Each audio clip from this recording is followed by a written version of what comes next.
Over the last 5 years, I've run a marketing agency and we've helped multiple e-commerce brands scale to 8 figures and even 9 figures. And the one difference between those brands that scale and the ones that don't is that the ones that do have a solid retention marketing system in place.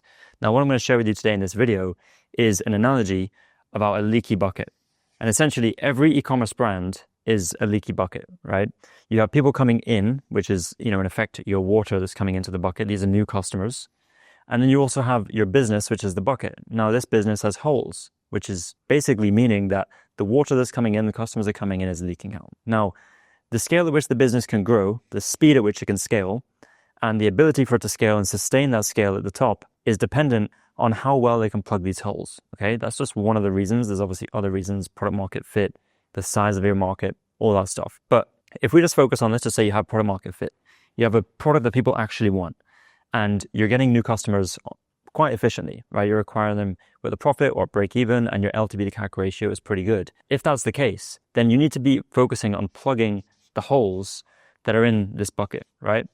Now imagine you were to plug a lot of these holes, right? It just means that for every new customer that you acquire, the profit on that customer is going to be so much higher. Because if you can keep them in this bucket and you can sell to them again and again and again, your LTV, your customer lifetime value, is going to dramatically increase. And especially if you're thinking of selling your e-commerce brand one day, you want to build enterprise value, LTV is a key metric that investors, the buyers, are looking for. So let's talk about how we can actually plug these holes. Like, how do you actually do this? Well, what most brands overlook is, first of all, email and SMS marketing. It's one of the simplest things that you can start to do and start to do well. So there's other videos on my channel where I go deeper into campaign strategy, flow strategy, pop-up strategy.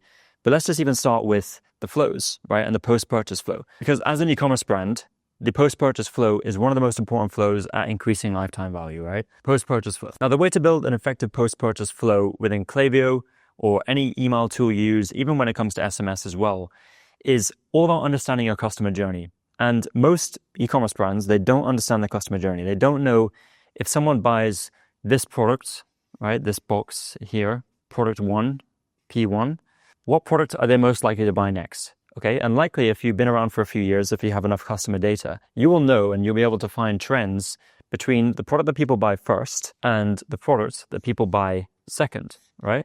Now, it's not going to be the same for every customer, but what we're looking for is the majority, right? If we can find the majority who purchase product 2 after product 1, then we know that, okay, in a post-purchase flow, if someone buys this product first, we need to then sell them this product next, okay? The next question comes in, how long do you wait before you sell this product? Well, that is heavily dependent on the types of products you sell. If you're selling furniture and you're selling someone, a furniture piece that costs $1,000, then you're probably not going to sell someone something else in a week, right? You might want to wait a little bit longer.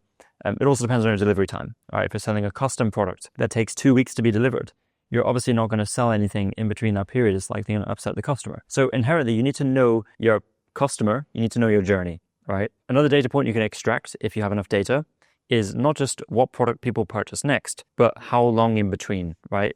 What is the time delay, right? How many days? Once you know this, guess what?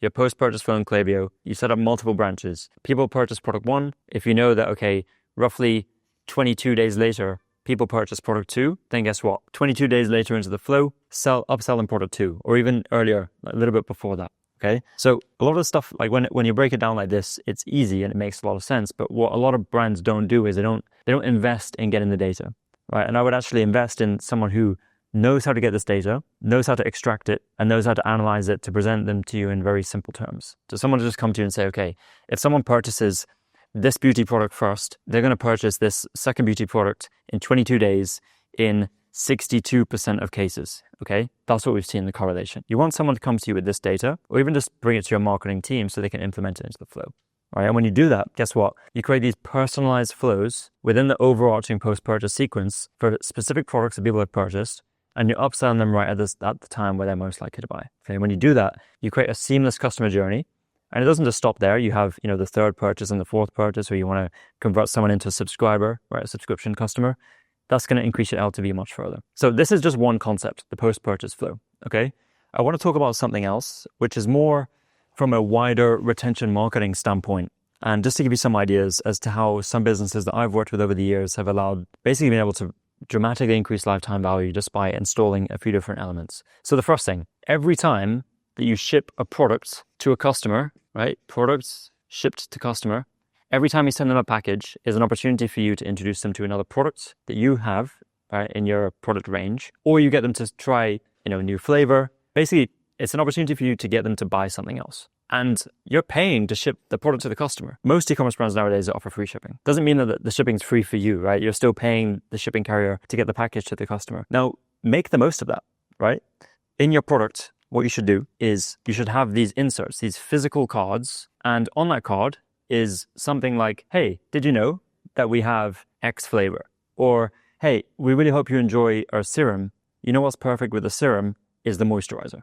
Okay, you upsell complementary products. And in most cases, people don't do this either because it's work or they feel like you're going to annoy customers by trying to sell them something else. If you have a great product, which you should, it is your obligation to sell customers on that same product because they're just going to buy something else that's maybe not as good. So take the opportunity, introduce them to the product, and then what you do is you include a QR code, which basically they scan, and guess what? It takes them right back to the product page to buy. Or you might say, by the way, did you know that you can get this same product 20% cheaper? How?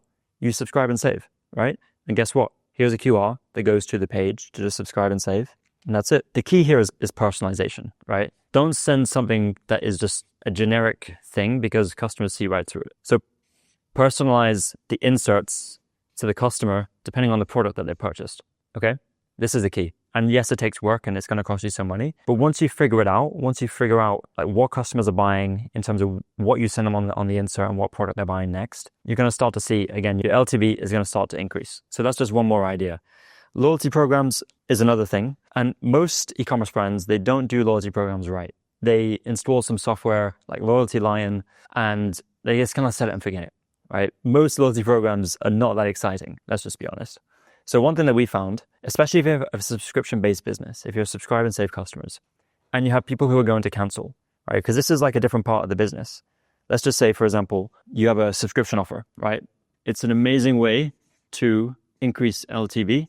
Subscription customers basically means you can get an inherently higher lifetime value, depending on the price point, of course, that you're selling. However, what happens when people want to cancel? You allow people to cancel in their account. The cancellation process is somewhat easy. Cool. But most brands just let people cancel and leave. Maybe they ask them a question on the way out, like, why do you want to cancel? Or how would you improve the service or the product that we offered? And you get some feedback, which is good. Some brands don't even do that. So that is a good starting point. But what we have found is a great way to win customers back and actually stop cancellations is you say, hey, did you know that you have $30 in credits that you've accumulated over the time that you've been a subscriber? And you say, we can apply this $30 to your next 3 orders. Do you want us to apply it? And what's the customer going to do? In most cases, they're going to say, okay, yes, right? Because maybe every time they order, they're spending $50.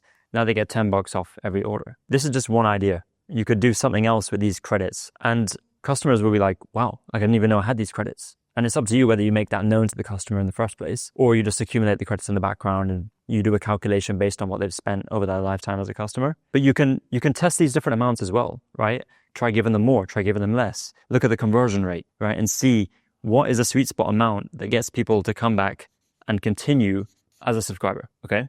And this is huge because if you can decrease the churn of your business, if we just go back to this very first diagram, if you can decrease the churn, guess what? You're plugging these holes. Most businesses should be aiming for a churn rate below 5%, okay? And if you can do that, and the lower you can get it, the more value your business is going to be. And when you're especially looking at selling the business, your enterprise value, your valuation is likely to be higher because of that, okay? So hopefully this video gives you some ideas around how to decrease churn, how to increase retention, increase lifetime value, and just a different way of thinking about retention marketing that most e-commerce brands don't do enough of, okay? If you are looking for someone to do this for you, all this strategy stuff, but actually execute the email and SMS marketing for you, build the flows, copyright and design, all that good stuff, this is exactly what we do for e-commerce brands. We've been doing this for the past 5 years. If that is something you're interested in, there's a link down below. The first one is going to take you to my calendar. You can book a time directly with me. We'll chat about your business and see if we can actually help. Okay, we turn away more business than not. But if we really feel like we can help you, we will do an audit, we'll do a deep dive, we'll do a due diligence, and we'll come back with a strategy as to how things will play out if we move forward. Okay, that's it for this video. Hopefully you enjoyed this one, and I'll see you in the next one.